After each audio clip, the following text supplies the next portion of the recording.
Mga kapuso anay siman mas ginpili nga magnegosyo para makaupod ang iya pamilya. Mag-asawa excited nga sa ulugon ng Valentine's Day buwan tungod una ini nga makaupod sila sa adlaw sa tagipusoon sa sulod ang anom na katuig. Niyang gintutukan ni Zen Kilantang Sasa. Bilang isa ka bana kag amay, hindi malikawan ni Denver nga makabatsyag sang kahidlaw samtang nagatrabaho bilang seaman. Istorya sini, ginpili niya nga magnegosyo, agud makaupod ang iya pamilya, kag makitaan sini ang pagdako sang duha sini ka baby girl.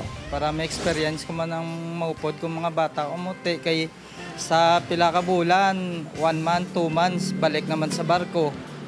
Isa ga-homesick ka, o magtanaw ka sa mag-communicate ka sa sa mga kabataan, labi na sa akon nga asawa, amone, ga ambal-ambal na nga papa, ga isip na sang 1, 2, 3, tapos ga ABC. Aminado siya nga magamay lang ang kita sa negosyo nga magbaligya sang talaba, kag pag-ubra bilang rider, kung ikumparar sa iya sadto sweldo sa barko.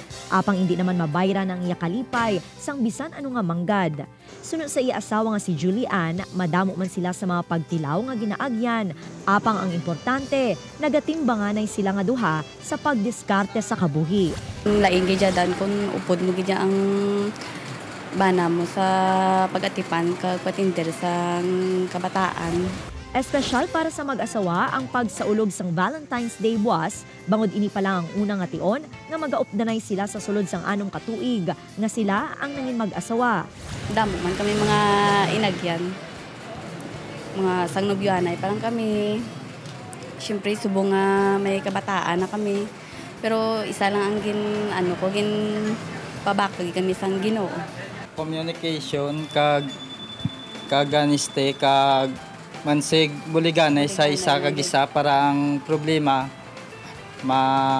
mamagaan. Upod kay Cirilo Randuque, Zen Kilantang Sasa, One Western Visayas.